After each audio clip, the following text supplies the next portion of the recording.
नमस्कार. हिंदुस्तान पोस्टमध्ये मी हर्षद वैद्य, कॅमेरामॅन सतीश यांच्यासह आपल्या सर्वांचं स्वागत करतो. सुप्रीम कोर्टाने आज राहुल गांधी यांना स्वातंत्र्यवीर सावरकर यांच्याबद्दल जे अवमानकारक शब्द त्यांनी उच्चारले होते, या खटल्यामध्ये त्यांना चांगलीच समज दिली आहे आणि त्यांना सांगितलं आहे की स्वातंत्र्यवीर सावरकरांसारख्या अनेक स्वातंत्र्यवीरांनी जे कार्य केलं त्याच्यामुळेच आज देशाला स्वतंत्रता मिळाली आहे आणि त्याच लोकांबद्दल आपण असे शब्द उच्चारत आहात, तर आम्हाला असे तुम्ही शब्द उच्चारलेत तर यापुढे आम्हाला स्वतःहून त्यांच्यावरती कारवाई करावी लागेल. तर याच विषयावरती आपल्यासोबत बोलायला उपस्थित आहेत स्वातंत्र्यवीर सावरकर यांचे नातू रणजित सावरकर सर. आपण यांच्याकडनं संपूर्ण विषयाबद्दल त्यांचं मत काय आहे, त्यांची भूमिका काय आहे आणि याच्या पुढची त्यांची कार्यवाही काय असणार आहे ह्याच्याबद्दल जाणून घेऊया. सर, हिंदुस्तान पोस्टमध्ये आपलं सर्वप्रथम मनपूर्वक स्वागत.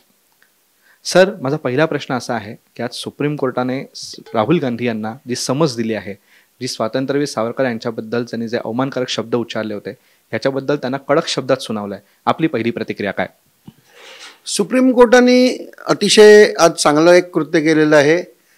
कारण ज्यांना कोणाला काही थोडंफार ज्ञान आहे त्यांना हे निश्चित माहिती आहे की सावरकरांनी 14 वर्ष अत्यंत यमयातना भोगल्यात तुरुंगाच्या कोठडीत आणि त्यानंतर 13 वर्ष त्यांना रत्नागिरीसारख्या त्या काळात अत्यंत दूरच्या सारख्या ठिकाणी डांबून ठेवण्यात आलं होतं हाऊस अरेस्टमध्ये. 27 वर्ष ज्या माणसाला बंद केलं तो ब्रिटिशांशी कसं काय हे करेल आणि तो ब्रिटिशांचा नोकर कसा असेल हे त्यामुळे सुप्रीम कोर्टाने त्यांना स्पष्ट शब्दात जे फटकारलं आहे ते अत्यंत योग्य झालेलं आहे. कोर्टाने आणखीन एक त्यांना असं म्हटलं आहे, त्यांच्या वकिलांना सांगितलं की तुमच्या आशिलाला हे माहिती आहे का की त्याच्या आजींनी सावरकरांबद्दल काय लिहिलं आहे. इंदिरा गांधींनी सावरकर स्मारकाला 11,000 रुपये देणगी पण दिली होती. त्याच्यानंतर सावरकरांवर डाक तिकीट पण त्यांनी जारी केलं होतं. आणि एवढंच नाही तर त्यांनी सावरकरांच्या जे काही आयडिओलॉजी आपण म्हणतो, सावरकरांचे विचार म्हणजे विज्ञानवाद, एक आधुनिकवाद, त्याच्यानंतर सावरकरांना एक समर्थ भारत पाहिजे होता. अणुबॉम्बचा स्फोट इंदिरा गांधींनी केला. सावरकरांना एक घोषणा दिली होती, सावरकरांनी जिनांनी एक घोषणा दिली होती त्याच्या विरुद्ध. जिनांनी असं म्हटलं होतं की हस्किल या पाकिस्तान लडके लेंगे हिंदुस्तान.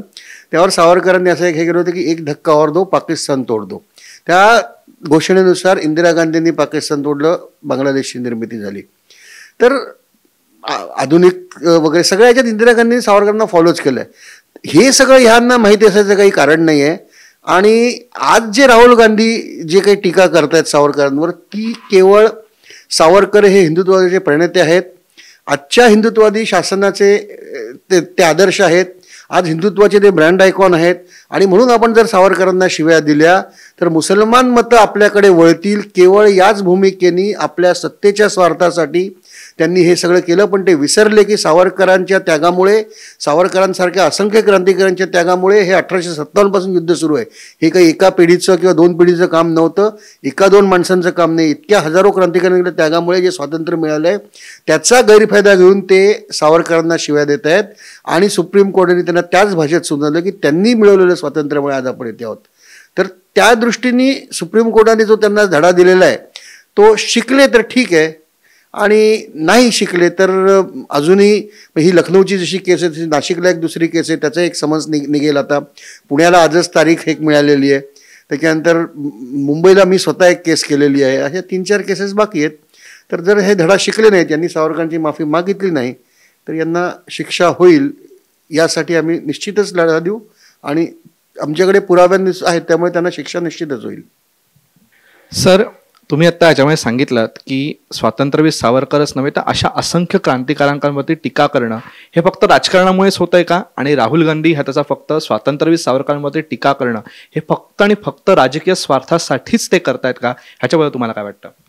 हे केवळ त्यांच्या राजकीय स्वार्थासाठी करतायत. आणि राजकीय स्वार्थ म्हणजे काँग्रेसही नाही, हा नेहरू गांधी घराण्याचा राजकीय स्वार्थ आहे. स्वातंत्र्यानंतर जेव्हा गांधी हत्या झाली तेव्हा सावरकरांना त्यात अत्यंत चुकीच्या पद्धतीने अडकवलं, त्यांच्या विरुद्ध कणभरी पुराण असं त्यांना अडकवलं. पण त्याचा परिणाम असा झाला की लोकांच्या मनात जी गांधींबद्दलची जी भावना होती त्याच्यामुळे हिंदू सभेसारखा पक्ष नामाशेष झाला.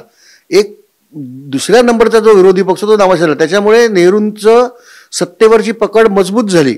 त्या काळात परिस्थिती अशी होती की वल्लभभाई पटेल हे अशी एक शक्यता होती की लवकरच पंतप्रधान झाले असं नेहरूंना बाजूला सारून गांधी हत्येचा फायदा घेऊन नेहरूंनी वल्लभभाई पटेलला नाही दाबलं आणि आपलं खानदानचं म्हणजे ज्याला म्हणतात सिंहासन एक बनवलं आपल्या वंशपरंपरागत आपल्या वारसांकरता. कारण नेहरूनंतर इंदिरा गांधी, नंतर राजीव गांधी, नंतर राहुल गांधी, सोनिया गांधी, आता प्रियंका गांधीचा मुलगा. तर हे जी वंशावळ आहे त्यामुळे नेहरूंनी त्याच्यासाठी असं केलं की स्वातंत्र्य कोणी मिळवलं तर गांधी नेहरूंमुळे स्वातंत्र्य मिळालं. त्यांनी नुसतेच क्रांतिकारक नाही तर त्यांनी काँग्रेसच्या सगळ्या नेत्यांना अडचणीत टाकलं, म्हणजे वाईट टाकलं, त्यांच्याबद्दल माहितीच नाही. आज काँग्रेसचे त्या पिढीतले जे नेते होते की ज्यांनी स्वातंत्र्यासाठी खरोखर काम केलं आहे, नेहरूं व्यतिरिक्त आज त्यांची माहिती कुठेही पाठ्यपुस्तकात नाही आहे. त्यांना सगळ्यांची माहिती दडपली आणि जो त्यांनी आविर्भाव निर्माण केला की गांधी नेहरू, तो नेहरूंच्या मृत्यूनंतर नेहरू गांधी झाला. आता ते जुने गांधी पण वाळीत गेलेले आहेत. आता नेहरू गांधी म्हणजे आता लोकांना वाटतं की नेहरू, इंदिरा गांधी, राहुल गांधी, राजीव गांधी यांनीच स्वातंत्र्य आणलेलं आहे. आणि राहुल गांधींची तर भूमिका अशी आहे की आमच्या वाडवडिलांनी स्वातंत्र्य आणलं आहे त्यामुळे ती देशावर मालकी माझी. तर ही सगळी स्वार्थाचा कडेलोट आहे. इतके वर्ष तुम्ही देशाला आज जळवा चिकटता ती जळू नाही आहे. ही एक नेहरू घराणं एक सगळ्यात मोठं लांछन आहे देशाला की त्यांनी ते रक्त शोषलं देशाचं. आणि आजही राहुल गांधी तेच करतायत आणि उद्याही त्यांच्या पुढच्या पिढ्या तेच करतील. सर, आता तुम्ही राहुल गांधींवरती जे काही स्वातंत्र्यवीर सावरकर यांच्याबद्दल अवमानकारक शब्द उच्चारल्याबद्दल ज्या काही केसेस आहेत त्यांचा उल्लेख केलात, तर संपूर्ण या सगळ्या गोष्टींबद्दलची पुढची राजकीय लढाई आणि कायदेशीर लढाई कशा पद्धतीने असणार आहे, कशा पद्धतीने आपण या संपूर्ण लढाईकडे बघत आहात? नाही, माझा न्यायव्यवस्थेवर पूर्ण विश्वास आहे. कारण राहुल गांधींकडे एक तर काही पुरावेच नाही आहेत, त्याच्यामुळे ते चालढकल करतील. आपल्या ज्या न्यायालयीन प्रक्रियेच्या त्रुटी आहेत त्याचाच ते आज फायदा घेत आहेत. पण शेवटी एक टप्पा पुढे जात म्हणजे मुंबईमध्ये तांत्रिक जी केस आहे तर त्याच्यामध्ये ते ट्विट्स आले होते, त्याच्याबद्दल मी केस केली होती राहुल गांधी आणि सोनिया गांधींवर. तर ते ट्विटरकडनं त्यांचे जे येणं वगैरे त्याला खूप कायदेशीर अडचणी आहेत, पण त्या पार पडत आहेत.